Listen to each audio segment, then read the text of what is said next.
Pierre, j'ai compris, parce que j'ai lancé l'enregistrement. Donc Ok. moi c'est Baptiste Dussault, je l'ai présenté tout à l'heure. Donc je suis anesthésiste réanimateur.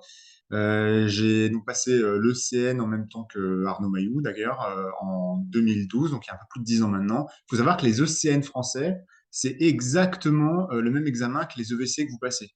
Ils sont calqués, ils ont été, c'est des concours qui ont été designés ensemble, qui ont été faits dans le même type. Les ECN maintenant français ont beaucoup évolué, c'est plus du tout le même type d'examen, c'est plus un examen rédigé comme les EVC. Néanmoins, nous, quand on a passé les ECN, on s'est entraîné comme ce que l'on vous propose comme entraînement pour passer les EVC.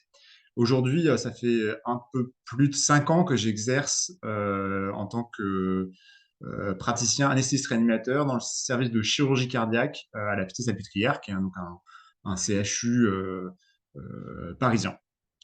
Et moi, bah, je suis en bas à gauche, hein, c'est le docteur Mayou. En l'occurrence, j'ai enseigné en prépa pour les EVC pendant plusieurs années. J'ai aussi coaché beaucoup de mes internes à l'hôpital de Montfermeil de façon à s'entraîner pour les EVC. Puis les deux autres profs, bon, bah, ils sont pas là aujourd'hui, mais ils font partie du cursus. Ça, c'est notre programme, mais on vous l'enverra de toute façon si ça vous intéresse. Mais voilà, vous l'aurez dans les diapos globales. On va pouvoir attaquer la correction de l'épreuve. On va alterner les participants et on commencera par Baptiste qui vous fera la présentation et la correction de la première question. Donc à partir de maintenant, on va enregistrer notre présentation. Vous allez avoir une fenêtre qui s'affiche sur votre écran. Bon voilà, vous pouvez. C'est pour ça qu'on a coupé les caméras de votre côté. Si vraiment ça vous gêne d'être enregistré, je vous propose de quitter de quitter la réunion et puis on vous enverra l'enregistrement l'enregistrement de cette correction de cas clinique. Donc, on parle d'un patient de 50 ans qui doit bénéficier d'une cure de hernie chirurgicalement. Donc, c'est une hernie inguinale par voie cœlioscopique. Il s'agit d'un patient obèse, donc 120 kg pour 1,70 m. Et tout de suite, ce qu'on va vous apprendre à faire pour corriger, enfin pour répondre aux questions des EVC, c'est de faire une lecture active, ce qu'on appelle une lecture active de l'énoncé. Donc, dès que vous voyez des mots-clés ou des notions qui sont importantes pour l'anesthésie, vous faites comme vous voulez, soit vous prenez une page à côté blanche sur laquelle vous notez vos réflexes, soit vous le notez, soit vous annotez la copie, vous surlignez le mot, vous annotez dans la marge de la copie. En tout cas, voilà, dès qu'on a un patient obèse, donc obésité, ça veut dire tout de suite, ça doit faire réagir dans notre tête que c'est potentiellement une ventilation difficile et une intubation difficile. Donc, quoi qu'il se passe dans la suite du cas clinique, il va falloir se rappeler de ça. C'est un ancien fumeur, 30 paquets années, et c'est déjà un tabagisme arrêté, sevré il y a 5 ans. Si le tabagisme n'était pas sevré, dans un coin de notre tête, il faut se rappeler de proposer un sevrage tabagique à ce patient, à un moment donné dans le cas clinique. Dans les antécédents, on note une coloscopie sous anesthésie générale il y a 5 ans, pas eu de problème particulier, et il présente par ailleurs comme comorbidité une hypertension artérielle qui est traitée par hydrochlorothiazide et nicardipine, un reflux gastro-œsophagien avec une œsophagite qui est traitée par oméprazole. Donc là, tout de suite, réflexe, en cas de reflux gastro-œsophagien, si on doit endormir ce patient à un moment donné, il va falloir parler du risque d'inhalation et de faire une induction en séquence rapide. Et par ailleurs, il a un diabète non insulino-dépendant qui est traité par metformine et glyclazide. Et là, tout de suite, quand on parle de diabète non insulino-dépendant, dans les réflexes qu'on vous propose d'avoir, c'est à un moment donné, il va falloir faire une hémoglobine glyquée, une HbA1c, et arrêter les antidiabétiques avant la chirurgie. Donc la question numéro 1, donc en 2009, c'était quels sont les principaux facteurs de risque liés à l'anesthésie que vous recherchez chez ce patient. Donc, ce qu'on va vous proposer comme réponse, c'est une réponse qui est structurée. Pour les EVC comme les ECN que nous, on a passé, il faut absolument pour ne rien oublier, pour maximiser la possibilité d'avoir le maximum de points quand vous répondez aux questions, il va falloir répondre en structurant la réponse et faire des cases. Et donc, voilà ce qu'on vous propose pour répondre à cette question. Donc, dans les principaux facteurs de risque qu'on a notés chez ce patient, il y a ceux qui vont être liés à l'obésité, ceux qui vont être liés au reflux gastro-œsophagien et ceux qui vont être liés à l'antécédent de tabagisme. Et donc, c'est là où on voit, c'est important d'avoir fait une lecture active de l'énoncé, comme ça, on essaie de rien oublier. Dans ceux liés à l'obésité, donc, on va leur dire le patient est obèse, il faut calculer son BMI ou son IMC qui est de 42 kg par mètre carré. Donc, c'est une obésité grade 2. Et donc, on peut tout de suite noter des complications respiratoires. Notamment, il va falloir rechercher en consultation d'anesthésie le syndrome d'apnée du sommeil. Donc, la SFAR, qui est la Société savante française d'anesthésie-réanimation, dit qu'il faut réaliser le score Stop Bang. Je vais vous le détailler sur la diapo d'après. Il y a donc un risque évidemment d'hypoventilation et d'hypoxie à l'induction. Vous savez que les patients obèses ont une diminution de la CRF, donc de la capacité résiduelle fonctionnelle, et donc ils ont un risque d'hypoxémie qui est plus rapide au moment où on induit ces patients. Il y a une complication liée à l'airway, avec un risque d'intubation difficile et un risque de ventilation difficile. Il va falloir rechercher les facteurs de risque d'intubation difficile et de ventilation difficile chez ce patient. Et il y a également un risque cardiovasculaire. Chez un patient hypertendu, ancien tabagique et obèse, il va falloir évaluer le score de Lee et son échelle d'équivalent métabolique pour savoir quelle est sa tolérance à l'induction de l'anesthésie générale. Donc ça, on pense que c'est les complications respiratoires, complications d'airway, complications cardiovasculaires, ce seraient les gros concepts qui ramèneraient des points. Alors, vous allez voir dans la correction détaillée qu'on va vous faire et qu'on va vous envoyer par fichier à la fin de cette correction sous forme de webinaire, la correction détaillée, elle est beaucoup plus importante parce qu'on essaie de vous apprendre des choses, en fait. Notre but, c'est non seulement que vous réussissiez l'examen si vous décidez de le passer, mais en plus de vous apprendre des choses sur l'anesthésie. Et donc, la correction détaillée, on détaille beaucoup plus de concepts, mais ce qu'il faut bien voir, c'est qu'il y a un nombre de mots-clés qui est quand même limité dans la grille de correction, et donc il n'y en a probablement pas tous les mots-clés. Donc là, c'est les facteurs de risque liés à l'obésité. Les facteurs de risque liés au reflux gastro-œsophagien, bon, bah, c'est clair, hein, c'est un risque d'inhalation à l'induction. Et donc, il va falloir poser des questions aux patients sur la fréquence de la symptomatologie du reflux. Là, il est traité en systématique avec de l'œsophagie, donc probablement, il faudrait faire une séquence rapide à ce patient. Et enfin, les facteurs de risque liés à l'antécédent de tabagisme. Bon, bah, il y a une altération possible de la fonction respiratoire avec une BPCO et ou de l'emphysème chez ce patient. Vous pouvez lui demander notamment de rechercher des signes de bronchite chronique et d'exacerbation de bronchite chronique lorsqu'on le voit en consultation d'anesthésie. Voilà le score Stop Bang. Alors, je ne sais pas si vous êtes familier avec ce score, mais globalement, Stop Bang, c'est un acronyme à chaque fois. Donc le S, c'est pour snoring, donc c'est un ronflement sonore.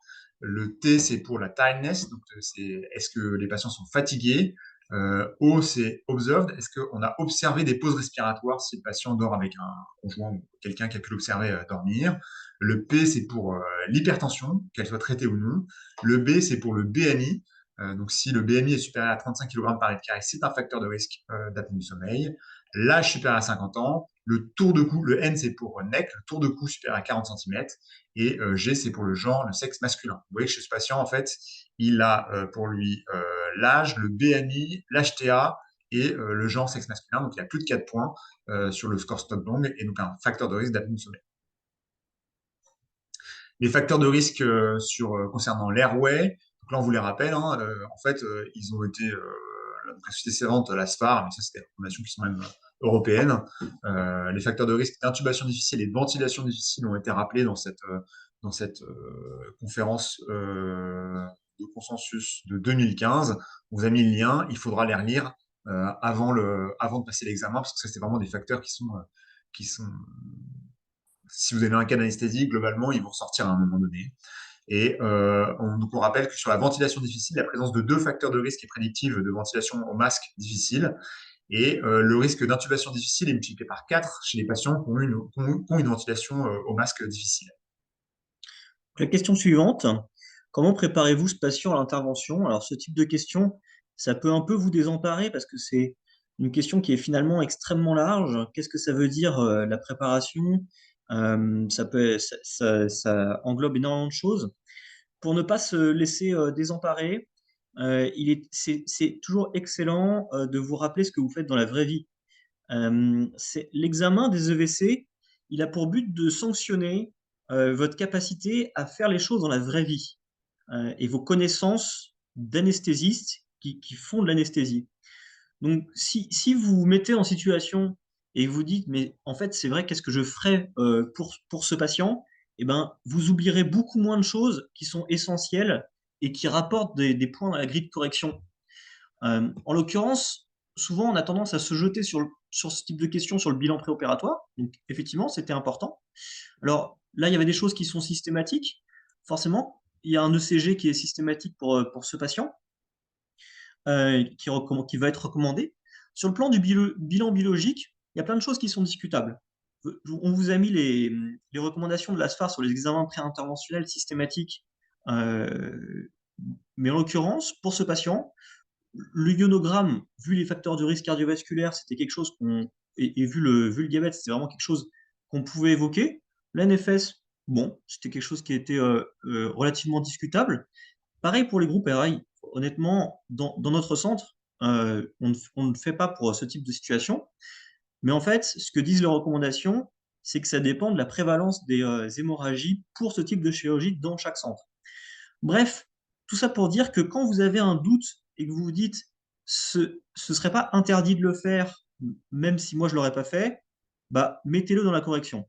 Parce que globalement, on ne peut pas vous sanctionner en vous retirant des points si vous en avez mis un peu trop. Pareil pour la tropo et les BNP, il y a des recommandations de l'ESC qui sont sorties et qui recommanderaient chez ce patient de faire des tropos et des BNP. Bon, ça ne coûte rien de les mettre dans la copie. Comme on l'a dit plus tôt dans la correction, le patient est diabétique, et voilà, vous avez bien fait votre lecture active, et à ce moment-là, vous avez pensé, il faudra forcément que je mette en HbA1c. Et si vous ne l'avez pas fait pendant la lecture active, bah, potentiellement, vous allez l'oublier au moment de comment vous préparez votre patient pour l'intervention. Et le bilan pulmonaire, selon l'examen clinique. Vous pouvez toujours mettre plus ou moins des bilans en fonction de l'examen clinique. C'est la réalité, en fait. Vous n'avez pas examiné ce patient, vous n'avez pas fait sa consultation, il y a des choses qui sont conditionnées par cet examen. Donc voilà, petit aparté sur les risques cardiovasculaires. Il y a des recommandations de l'ESC 2022 qui sont sorties et qui insistent sur l'évaluation de la réserve fonctionnelle et qui avaient un peu mis à la poubelle le score de Lee. Faites très attention, il y a une mise au point de l'ASFAR qui recommande de continuer à utiliser le score de Lee, ne serait-ce que pour la stratification entre professionnels du risque cardiologique, et qui recommande de ne pas utiliser les biomarqueurs de façon systématique. Mais encore une fois, ici, bah, c'est du cas par cas, on peut choisir de le faire. J'interviens juste une seconde. Alors, ce cas clinique, il date de 2009. Donc, évidemment, il n'a pas été corrigé avec des recommandations de 2022. Néanmoins, nous, on a pris le parti, dans toutes les corrections qu'on fera pour les différentes annales des EVC, on les corrigerait avec l'état actuel des connaissances. Ça n'a aucun sens de vous faire une correction qui était valable en 2009 et qui ne serait pas valable aujourd'hui. Donc, si jamais vous récupérez des anciennes grilles ou des anciennes corrections des annales des EVC, elles colleront pas forcément avec ce que nous on a mis, mais on a pris le parti de faire la correction la plus actualisée possible des cas cliniques des EVC. Mmh. Et donc, dans la préparation, il va y avoir le bilan, mais il va y avoir l'optimisation des comorbidités. Et là, vous vous rappelez que on vous a mis toute une liste de traitements et donc des pathologies associées. Pour l'hypertension, il faut vérifier que l'hypertension soit bien contrôlée. Il faut penser, bien sûr, à arrêter les diurétiques avant l'intervention. Pareil pour le diabète, arrêter la metformine, c'est très important, et le glyclaside aussi. Le RGO, ça on l'a déjà cité, il faut maintenir le méprazole et faire attention aux jeunes chez ce patient. Et surtout, bah, dans la vraie vie, vous auriez fait une consultation d'anesthésie à ce patient. Donc, si vous l'aviez fait dans la vraie vie, faites-le sur votre copie. Rappelez quand même en 2 mots le cadre. Bah, la consultation d'anesthésie, vous allez évaluer les risques, ça vous l'avez déjà dit. Vous le faites 2 jours avant, et puis surtout, vous informez le patient des risques de brise dentaire et de complications, dont le décès. Mais surtout, il y a énormément de points qui sont accordés à l'information, la communication, globalement le relationnel, le travail en équipe. Ça, c'est des choses qui sont très valorisées dans les EVC. Euh, il faut vraiment que vous y pensiez à chaque fois. Est-ce que à la communication avec le patient, à la fois avant et à la fois après, s'il y a une complication ou un quelconque problème. Aussi, j'ai rajouté pas de prémédication.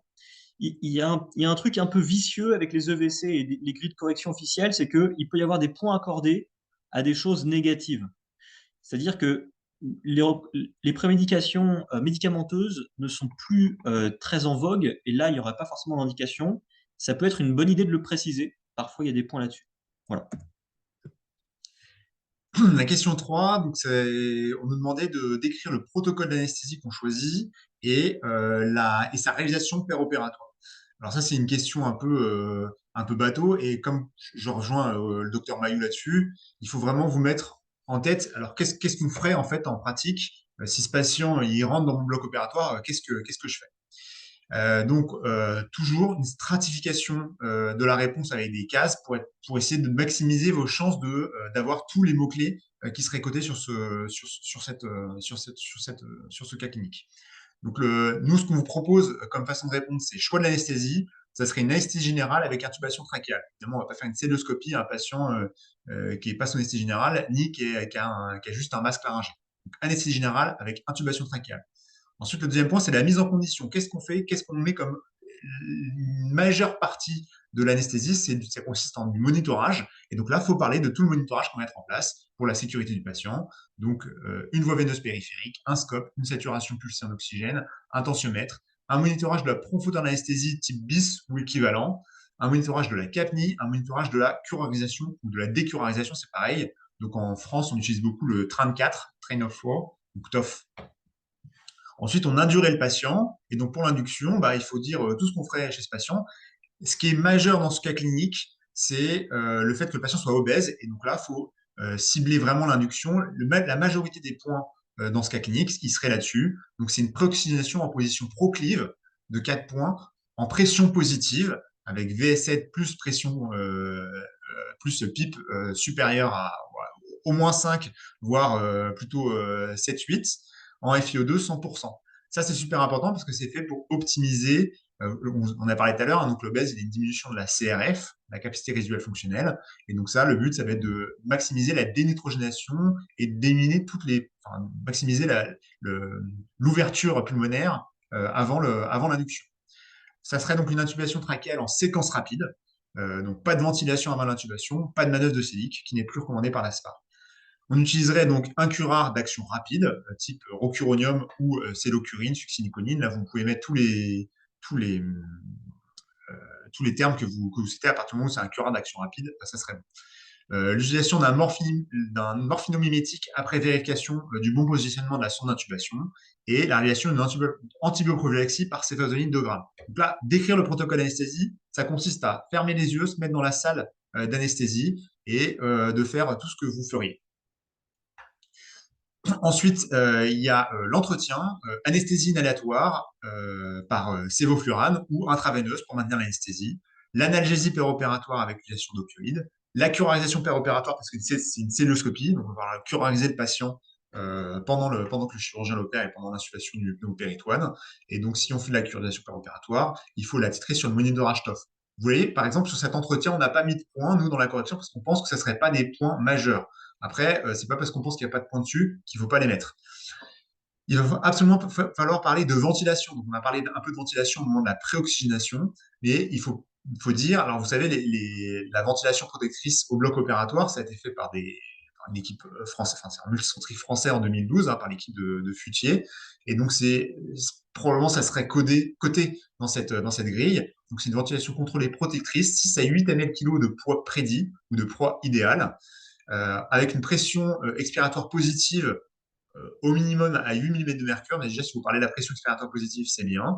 Il va falloir faire des manœuvres de recrutement alvéolaire après induction et toutes les 30 minutes. Donc, tout ça, c'est des points qui seraient codés pour prévenir les complications pulmonaires post-opératoires. Et enfin, il faudrait parler de l'analgésie et la prévention des NVPO si on veut décrire le protocole d'anesthésie en entier. Je vois là qu'on a oublié, par exemple, de parler du réchauffement du patient. Il faudrait mettre un Berruger dans le monitorage au début. On rajoutera ça dans notre correction. Question 4, Alors, je passe la parole à Arnaud. comment gérez-vous le réveil de ce patient-là? C'est une question assez peu classique. C'est la seule fois où cette question est tombée aux EVC en l'occurrence. Donc, Globalement, l'extubation, elle doit se faire chez le patient normotherme. Ça, c'est très important chez le patient cardiopathe, en l'occurrence, pour diminuer la consommation métabolique en oxygène, éviter le frisson qui augmente le risque de complications cardiovasculaires ischémiques. Donc ça, ce sera très important. Comme l'a bien dit Baptiste, les choses qui sont spécifiques au cas sont les choses qui ont le plus de chances de côté. Genre, ce qui se rapporte au fait que le patient soit cardiopathe, enfin, et des facteurs de risque cardiovasculaire, et ce qui se rapporte au fait qu'il soit obèse, c'est ces choses-là qui vont rapporter le plus de points. Ensuite, bon, bah, monitorer la curarisation et décurarisation, ça c'est extrêmement important et c'est assez classique. Les particularités chez ce patient obèse, ça va être la position semi-assise, préférentiellement le fait de l'extuber et de le réveiller en SSPI, la pression positive. Là, il faut aussi préciser qu'il faut éviter d'aspirer à l'extubation. Encore une fois, il y a des points sur les choses à ne pas faire, les choses à éviter. Je sais que c'est bizarre, mais c'est dans les grilles. Tout particulièrement là, sur une pratique qui était courante avant et contre laquelle il faut lutter, il faut changer de dogme. Avant, on aspirait à l'extubation, maintenant on évite pour éviter les atélectasies. Après, bah, le réveil, il y a un décret globalement de 1996, je crois, sur la surveillance post-interventionnelle, où tout patient doit passer par la salle de réveil. Les réanimateurs qui font les sujets aiment beaucoup les questions sur les décrets, sur le cadre légal. Donc ça va être essentiel de préciser et de parler de la salle de réveil, de la surveillance en salle de réveil avec un monitorage continu, une oxygénothérapie post-opératoire, faire attention bien sûr à l'apnée du sommeil chez ce patient obèse, et c'est une indication potentielle à faire de la VNI chez ce patient. Euh, le réveil, bah, bien sûr, il y a la gestion de la douleur. Vous remarquerez que la gestion de la douleur, on en a déjà parlé. C'est pas parce que vous en avez déjà parlé à la question 3 qu'il ne faut pas en parler à la question 4. Tout simplement parce que si vous avez les mots-clés sur l'analgésie multimodale qui sont dans la question 4 et que vous avez mis la réponse à la question 3, on ne vous accordera pas les points. Donc, si vous avez un doute sur le fait que l'analgésie multimodale, il fallait le mettre dans la gestion du réveil ou seulement dans le protocole péropératoire, mettez-les dans les deux. Franchement, il ne faut pas hésiter. Si c'est une bonne idée, c'est bien de le répéter. Et puis la gestion des NVPO, voilà. Enfin, donc c'est la dernière question de ce cas clinique. Que faites-vous comme prescription post-opératoire? Et c'était précisé, entre parenthèses, surveillance et traitement. Bon, bah là, c'est assez simple. Quand vous avez une question de ce type, et bah, vous stratifiez votre réponse avec d'un côté la surveillance et de l'autre côté le traitement. Petit aparté, excusez-moi. Quand vous faites une prescription sur toutes les autres WC et sur toutes les autres questions, ils ne vous préciseront pas que c'est surveillance et traitement. La prescription, c'est très très important que vous vous mettiez en tête que c'est ces deux champs qu'il faut absolument traiter et pas en oublier un. Excuse-moi. Pas de problème. Donc, parce que les prescriptions post-opératoires, c'est pas seulement des prescriptions médicamenteuses, c'est aussi la surveillance. Donc, la stratification qu'on vous propose sur cette réponse, donc c'est la surveillance post-opératoire, elle est à la fois clinique et paraclinique. Sur le plan de la clinique, bon, bah, évidemment, on va continuer de surveiller les paramètres vitaux. Donc là, vous pouvez citer toutes les paramètres vitaux que vous connaissez, la pression artérielle, la fréquence cardiaque, la saturation pulsaire d'oxygène, la fréquence respiratoire. Et vous pouvez préciser que cette surveillance, elle est en salle de surveillance post-interventionnelle pendant les premières heures. Il y a un paramètre qui, alors je ne sais pas si pression artérielle, fréquence cardiaque, saturation serait coté. Par contre, il y a quelque chose qui est fondamental en post-opératoire, ça va être d'évaluer la douleur post-opératoire. Et là, vous pouvez citer soit le VA, soit le NS. En tout cas, la douleur, le niveau de douleur des patients post-opératoires, ça fait partie d'un paramètre vital. Et là, c'est sûr que si vous ne prescrivez pas cette surveillance-là, vous perdrez des points.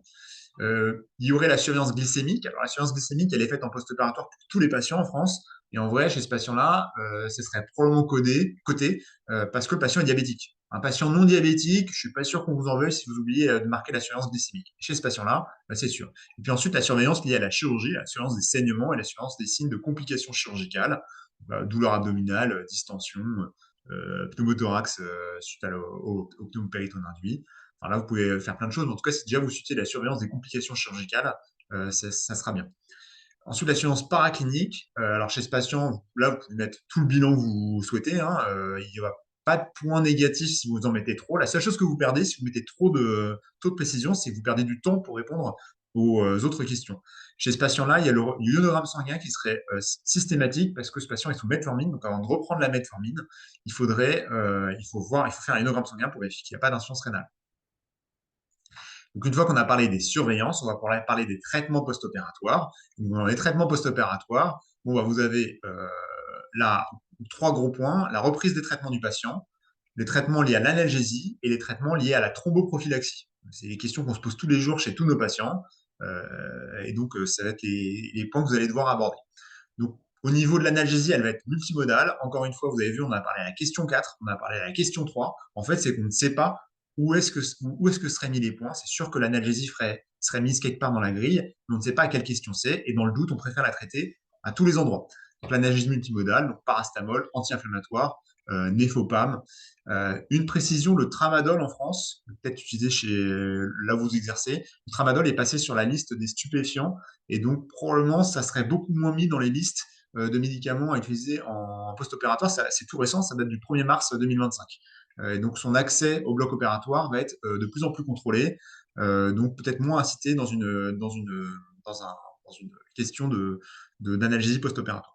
La thromboprophylaxie, on va vous mettre les recommandations juste derrière. Ça va être fondamental de travailler ça dans les prochaines années pour passer les EVC parce qu'il y a une conférence de consensus, une recommandation SPHAR sur quelle thromboprophylaxie pour quel patient. Et donc chez ce patient-là, vous verrez, c'est du Lovenox 4 unités x 2 par jour pour une durée de 7 jours parce que ce patient présente un facteur de risque de thrombose qui est l'obésité. Concernant le traitement du diabète, il faudrait reprendre la metformine et les glyclasides dès J1 après vérification de la fonction rénale et la reprise d'une alimentation normale. Et concernant le traitement des antihypertenseurs, il faudrait reprendre les antihypertenseurs dès J1 également. Donc là, il n'y a pas de traitement particulier, mais si jamais ce patient était sous IEC ou ZARA2, là, c'est pareil, il faudrait préciser après vérification de la fonction rénale du patient. Et donc, dans les prescriptions, il y a également la réhabilitation précoce, donc la réhabilitation accélérée après chirurgie, RAC, enfin, vous appelez ça comme vous voulez, mais ça serait mobilisation précoce, kinésithérapie aléatoire précoce si nécessaire chez ce patient obèse. Et on n'a pas mis ça également, mais reprise de l'orientation précoce également après une cystoscopie dès la sortie du salle de réveil, reprise de la boisson H+2 d'extubation et reprise de l'alimentation dans la soirée. Voilà les recommandations dont vous parlez. Donc, c'est des recommandations qui sont parues en mai 2024. On va pas vous les détailler en entier, mais grosso modo, là, vous avez quasiment tous les facteurs de risque thromboboliques que les patients peuvent avoir. Les situations dans lesquelles il y a un poids extrême, IMC supérieur à 40, ce qui est le cas de ce patient. On a l'HBPM et nos appareils de 4000 unités x 2 ou 6000 unités x 2 si le poids est supérieur à 150. Et vous avez les cas où le patient a une insuffisance rénale, DFG inférieur à 30, DFG inférieur à 15, et vous avez l'arbre décisionnel, le risque thrombolique de la chirurgie. S'il est élevé, là on anticoagule et la durée en fonction de la chirurgie, minimum 7 jours et 4 semaines pour la chirurgie carcinologique ou abdominopelvienne. Si le risque thrombolique de la chirurgie est faible, là on se pose la question, est-ce que le patient a un facteur de risque thrombolique? Non, pas de prophylaxie. Oui, un facteur majeur ou plusieurs facteurs mineurs. Dans ce cas-là, on anticoagule le patient, minimum 7 jours. Anticoagulation préventive, évidemment. Un petit détail de méthodologie. Comme vous l'avez remarqué, on est en train de parler de traitement et il y a des traitements non médicamenteux. Avant de répondre à la question sur votre brouillon, à chaque fois que vous mettez le mot traitement, il faut que ça fasse clic dans votre cerveau et vous notiez non médicamenteux. Parce que quand on vous demande les traitements, tout le monde va penser à mettre les traitements médicamenteux. Et ça ne va pas être discriminant. Ce qui va faire la différence entre une personne entraînée et une personne non entraînée, c'est la personne qui instantanément va se dire, il faut qu'il y ait une partie où je mette tout ce qui est non médicamenteux sur la réhabilitation précoce ici, sur la reprise dans l'alimentation, ce genre de choses. Ça, ce seront les points oubliés par tout le monde et qui vous permettront de faire la différence. Donc voilà, merci à tous de votre attention. On espère qu'on vous a apporté des éléments de réponse pertinents et que maintenant, si jamais vous n'aviez jamais ouvert un cas clinique de type EVC, on espère que vous voyez un petit peu mieux comment structurer ce type de réponse. On vous laisse écrire, donc on en regarde le chat là, mais pour l'instant, il n'y a pas de questions. Si jamais vous avez des questions par rapport à ce cas clinique, des précisions, n'hésitez pas à nous écrire dans le chat. Et ce qu'on vous propose maintenant qu'on a fini la correction, c'est de vous donner quelques informations supplémentaires. Il n'y en a plus pour très longtemps. concernant la prépa, la formation complète qu'on propose. Alors déjà, on va vous envoyer une correction détaillée qui concernera pas que le pratique qu'on a traité ici. Dans notre correction, on a aussi fait des explications sur chacune des réponses et on a mis les sources qui vous permettront d'aller chercher les informations par vous-même. Euh, on va vous envoyer aussi la correction du fondamental. On a voulu ici corriger le pratique parce que le pratique, c'est ce qui nécessite le plus de méthodologie. C'est là que la différence se fera le plus. Le fondamental, c'est beaucoup plus des connaissances, même s'il y a beaucoup de méthodologie aussi. Mais là, on voulait vraiment vous donner quelques clés sur la méthode du pratique. Vous pouvez, si vous voulez, poursuivre la formation avec nous, si ça vous intéresse. Sachez juste que pour ceux qui ont participé au webinaire, en l'occurrence vous, vous pouvez avoir un tarif préférentiel jusqu'au 16 mars, si vous désirez qu'on vous accompagne. Quoi qu'il arrive, n'hésitez pas gratuitement à aller sur le site qu'on a mis en ligne et il y aura du contenu pour vous aider, pour vous accompagner, gratuit qui sera régulièrement mis à disposition. Sur notre site, notamment, toutes les annales, alors pas forcément pas corrigées, hein, parce que c'est partie de la préparation, mais vous aurez toutes les annales facilement disponibles parce qu'elles sont assez difficiles, les énoncés, bien qu'ils soient publics, sont assez difficiles à trouver sur le site du CNG. Et donc, on a pris beaucoup de temps, enfin, surtout le docteur Mayou a pris beaucoup de temps pour récupérer toutes les annales, à les remettre en forme. Et vous avez à un endroit toutes les annales, qu'elles soient des épreuves pratiques ou fondamentales, qui seront disponibles pour vous entraîner sur notre site. En plus d'autres conseils pour vous entraîner seul si vous préférez vous entraîner seul. Comment s'inscrire maintenant? Donc, vous pouvez nous contacter directement sur l'adresse mail que vous voyez là, ou nous contacter sur nos numéros de téléphone. Mais comme nous sommes tous les deux des anesthésistes en exercice, bon, bah, potentiellement, n'hésitez pas à nous contacter par message ou nous laisser un message sur notre boîte mail parce qu'on ne va pas forcément répondre à un appel si on est au bloc opératoire, si on est occupé avec un patient. Et sinon, vous avez un lien d'inscription direct sur notre site internet sur lequel vous pouvez vous inscrire en remplissant un formulaire. Et on est joignable sur WhatsApp, bien entendu. Alors, il y a juste une petite question. Alors, pour ceux qui n'ont pas le...